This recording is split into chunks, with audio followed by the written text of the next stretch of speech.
Translation: In the name of Allah, the Merciful, the Compassionate One. Commentary: One of the many practices taught by Islam is that its followers should begin their activities in the name of God. This principle, if consciously and earnestly followed, will necessarily yield three beneficial results. First, one will be able to restrain oneself from many misdeed, since the habit of pronouncing the name of God is bound to make one wonder, when about to commit some offense, how such an act can be reconciled with the saying of God's holy name. Second, if a man pronounces the name of God before starting good and legitimate tasks, this act will ensue that both his starting point and his mental orientation are sound. Third, and this is the most important benefit, when a man begins something by pronouncing God's name, he will enjoy God's support and succors. God will bless his efforts and protect him from the machinations and temptation of Satan. For whenever man turns to God, God turns to him as well. Translation: Praise be to Allah, the Lord III of the entire universe. Commentary: 2. As we have already explained, the character of this surah is that of a prayer. The prayer begins with praise of the one to whom our prayer is addressed. This indicates that whenever one prays, one ought to pray in a dignified manner. It does not become a cultivated person to blurt out his petition. Refinement demands that our requests should be preceded by a wholehearted acknowledgement of the unique position, infinite benevolence, and unmatched excellence of the one to whom we pray. Whenever we praise someone, we do so for two reasons. First, because excellence calls for praise, irrespective of whether that excellence has any direct relevance to us or not. Second, we praise one who we consider to be our benefactor. When this is the case, our praise arises from a deep feeling of gratitude. God is worthy of praise on both counts. It is incumbent on us to praise him not only in recognition of his infinite excellence, but also because of our feeling of gratitude to him, arising from our awareness of the blessings he has lavished upon us. It is important to note that what is said here is not merely that praise be to God, but that all praise be to God alone.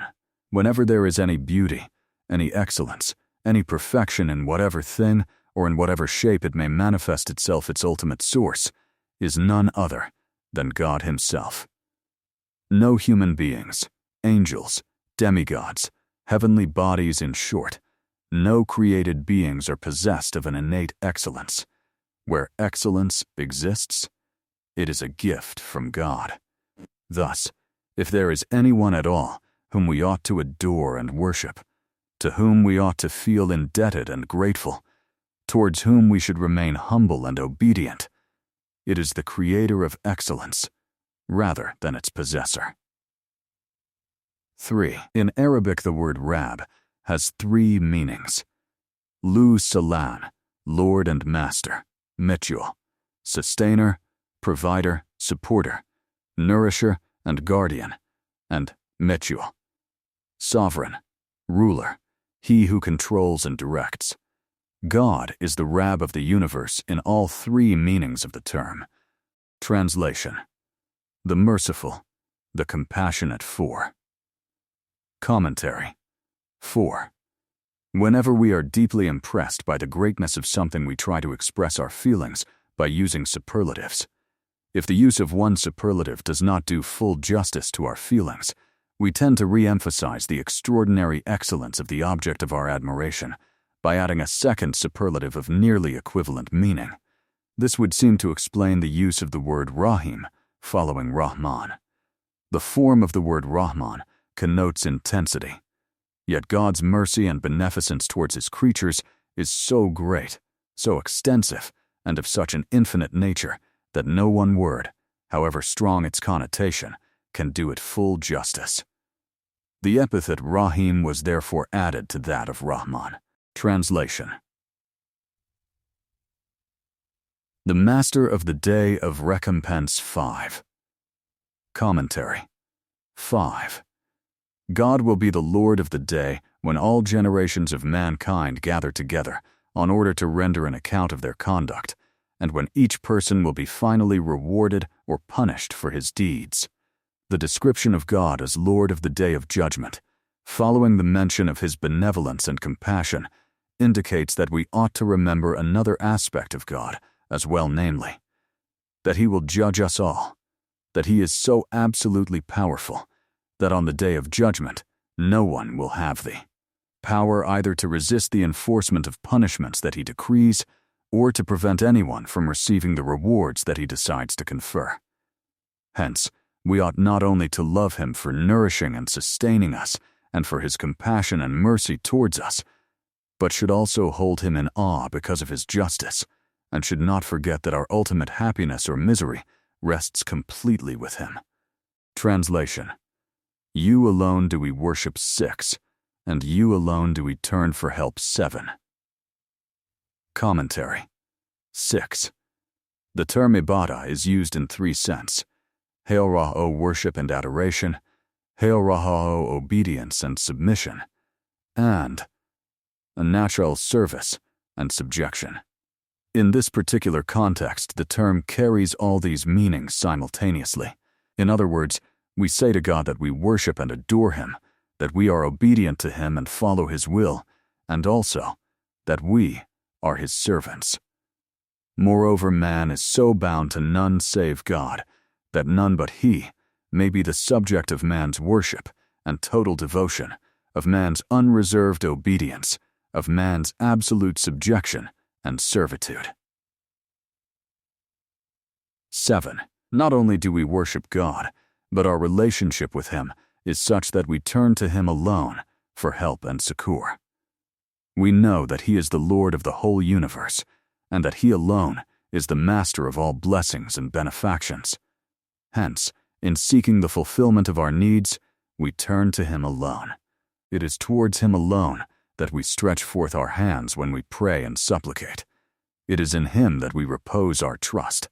It is therefore to him alone that we address our request for true guidance. Translation: Direct us on to the straight way 8. Commentary. 8. We beseech God to guide us in all walks of life to a way which is absolutely true, which provides us with a properly based outlook and sound principles of behavior, a way which will prevent our succumbing to false doctrines and adopting unsound principles of conduct, a way that will lead us to our true salvation and happiness. This is man's prayer to God as he begins the study of the Quran.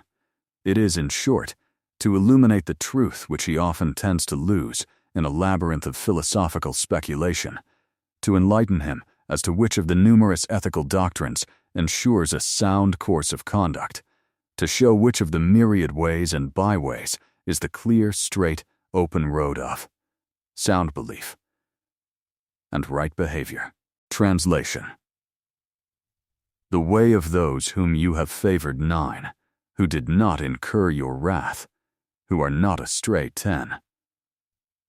Commentary. 9. This defines the straight way which we ask God to open to us. It is the way which has always been followed by those who have enjoyed God's favors and blessings. This is the way which has been trodden from the beginning of time by all those individuals and communities that have unfailingly enjoyed God's favors and blessings. 10. This makes it clear that the recipients of God's favor are not those who appear briefly to enjoy worldly prosperity and success. All too often, these people are among those whom God has condemned because they have lost sight of the true path of salvation and happiness. This negative explanation makes it quite clear that inam denotes all those real and abiding favors and blessings which one receives in reward for righteous conduct through God's approval and pleasure, rather than those apparent and fleeting favors which the pharaohs, Nimrods, and Korahs, Ulalam, used to receive in the past, and which are enjoyed even today by people notorious for oppression, evil, and corruption.